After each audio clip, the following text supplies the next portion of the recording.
Hello, welcome to kitchen delights. ഇന്ന് ഞാൻ home made peanut butter വെച്ചിട്ടുള്ള നല്ല ടേസ്റ്റി ആയിട്ടുള്ളൊരു കുക്കീസിൻ്റെ റെസിപ്പിയാണ് ഷെയർ ചെയ്യുന്നത്. കുട്ടികൾക്കൊക്കെ വീട്ടിലുണ്ടാക്കി കൊടുക്കാൻ നല്ലൊരു കുക്കീസാണ്. ഇതേപോലെ തന്നെ കുട്ടികൾക്കുള്ള പല ബിസ്ക്കറ്റ്സിൻ്റെ റെസിപ്പീസ് ഞാൻ ഈ ഡിസ്ക്രിപ്ഷനിലും അതേപോലെ എൻഡ് സ്ക്രീനിലും ലിങ്ക് കൊടുത്തിട്ടുണ്ട്. താല്പര്യമുണ്ടെങ്കിൽ ചെക്ക് ചെയ്ത് നോക്കാം. അപ്പോൾ ഇതെങ്ങനെയാണ് ഉണ്ടാക്കുന്നതെന്ന് നോക്കാം.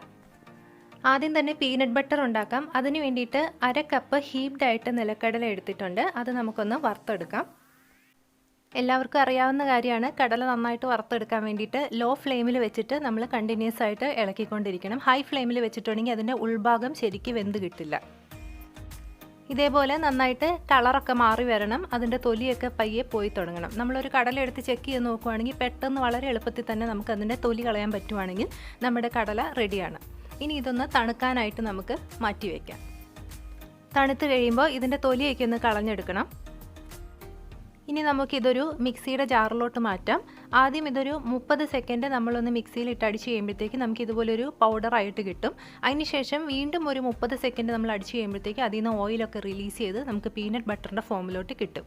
ഇനി കുറച്ചും കൂടി ക്രീമി ആക്കണമെന്നുണ്ടെങ്കിൽ കുറച്ച് നേരം കൂടി ഒന്ന് മിക്സിയിലിട്ട് അടിച്ചാൽ മതി. ഇതിപ്പോൾ ബിസ്ക്കറ്റിൽ ഉപയോഗിക്കാൻ വേണ്ടിയിട്ടായതുകൊണ്ട് സെപ്പറേറ്റ് പഞ്ചസാരയോ ഉപ്പൊന്നും നമ്മൾ ചേർത്തിട്ടില്ല. ഇതല്ലാതെ ബ്രെഡിലൊക്കെ തേക്കാൻ വേണ്ടിയിട്ടാണെങ്കിൽ ഇതിൻ്റെ കൂടെ ആദ്യമേ തന്നെ കുറച്ച് പഞ്ചസാരയും ഉപ്പും കൂടെ ചേർത്താൽ മതി. അടുത്തതായിട്ട് ഒരു 3/4 കപ്പ് വീറ്റ് ഫ്ലോർ ആണ് എടുത്തിരിക്കുന്നത്. അതിലേക്കൊരു 1/4 ടീസ്പൂൺ ഉപ്പ് ചേർത്ത് കൊടുക്കുന്നുണ്ട്. അതേപോലെ ഒരു 1/4 teaspoon baking soda. Baking soda എപ്പോഴും ഫ്രഷ് ആയിട്ടുള്ളത് വേണം ഉപയോഗിക്കാനായിട്ട്. ഇനി ഇതെല്ലാം കൂടി ഒരു ഫോർക്കോ വിസ്കോ ഉപയോഗിച്ചിട്ട് നന്നായിട്ടൊന്ന് മിക്സ് ചെയ്തിട്ട് നമുക്ക് മാറ്റി വയ്ക്കാം. അടുത്തതായിട്ട് റൂം ടെമ്പറേച്ചറിലുള്ള ഒരു 50 ഗ്രാം ബട്ടറാണ് എടുത്തിരിക്കുന്നത്. അൺസോൾട്ടഡ് ബട്ടറാണ്. സോൾട്ടഡ് ബട്ടർ ആണെന്നുണ്ടെങ്കിൽ നേരത്തെ നമ്മൾ ആഡ് ചെയ്ത ഉപ്പ് ഒഴിവാക്കുക. ഇതൊന്ന് ജസ്റ്റ് ക്രീം ചെയ്തെടുക്കണം ആദ്യമേ തന്നെ. ഇനി നമുക്കിതിലേക്ക് നേരത്തെ റെഡിയാക്കി വെച്ച് പീനട്ട് ബട്ടർ ചേർത്ത് കൊടുക്കാം.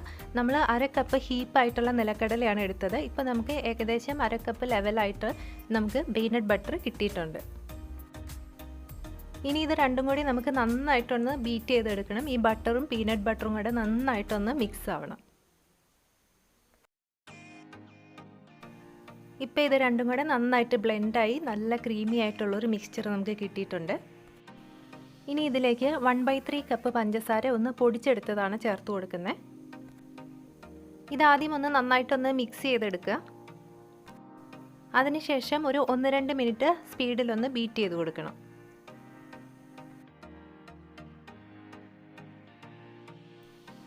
ഇത് നന്നായിട്ടൊന്ന് ബീറ്റ് ചെയ്ത് നമ്മുടെ പഞ്ചസാരയൊക്കെ നന്നായിട്ട് ബ്ലെൻഡ് ആയിട്ടുണ്ട്. ഇനി ഇതിലേക്ക് നേരത്തെ നമ്മൾ മാറ്റി വെച്ച വീറ്റ് ഫ്ലോറിൻ്റെ ഒരു പകുതിയോളം ചേർത്ത് കൊടുക്കുക. അതൊന്ന് നന്നായിട്ട് മിക്സ് ചെയ്ത് കൊടുക്കാം. അതിനുശേഷം ബാക്കിയും കൂടെ ആഡ് ചെയ്ത് നന്നായിട്ട് മിക്സ് ചെയ്ത് കൊടുക്കുക. ഇത് ഫുള്ള് മിക്സ് ചെയ്തെടുത്തതിന് ശേഷം ഇത് നമുക്ക് ഉരുട്ടിയെടുക്കാൻ പറ്റുന്നുണ്ടോ അല്ലെങ്കിൽ ഒരു ബിസ്ക്കറ്റിൻ്റെ ഷേപ്പിലാക്കിയെടുക്കാൻ പറ്റുന്നുണ്ടോ എന്നൊന്ന് ചെക്ക് ചെയ്ത് നോക്കണം. തീരെ പറ്റുന്നില്ല എന്നുണ്ടെങ്കിൽ 1-2 ടേബിൾ സ്പൂൺ പാലും കൂടി ചേർത്ത് കൊടുക്കുക. ഒരു സമയം 1 ടേബിൾ സ്പൂൺ പാല് വീതം വേണം ചേർത്ത് നോക്കാനായിട്ട്.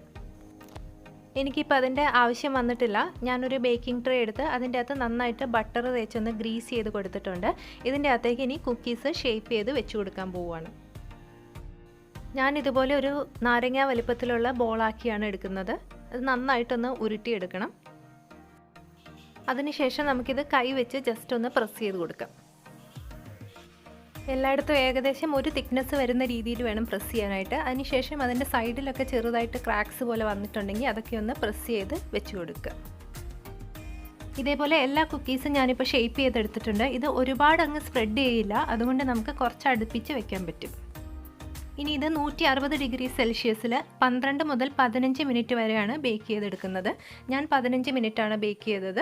ഓരോരുത്തരുടെയും ഓവൻ അനുസരിച്ച് ചെറിയ വ്യത്യാസം വരും. ഇതിൻ്റെ താഴെ ഭാഗം ഇതുപോലെ ചെറിയ ബ്രൗൺ കളറായിട്ട് വരും. അതേപോലെ മുകളിൽ ചെറിയ ക്രാക്സ് പോലെ വരും. ഇത് ബേക്ക് ചെയ്ത് എടുക്കുന്ന വഴി നമ്മളിതിൽ തൊട്ട് നോക്കിക്കഴിഞ്ഞാൽ കുറച്ച് സോഫ്റ്റ് ആയിട്ടായിരിക്കും ഇരിക്കുക. നമുക്കത് റെഡി ആയിട്ടില്ല എന്ന് തോന്നും. പക്ഷേ ഒരു 10 മിനിറ്റ് ഒന്ന് കൂൾ ചെയ്യാനായിട്ട് വെച്ച് കഴിയുമ്പോഴത്തേക്കും കുക്കീസിൻ്റെ ടെക്സ്ചറിലോട്ട് വരും.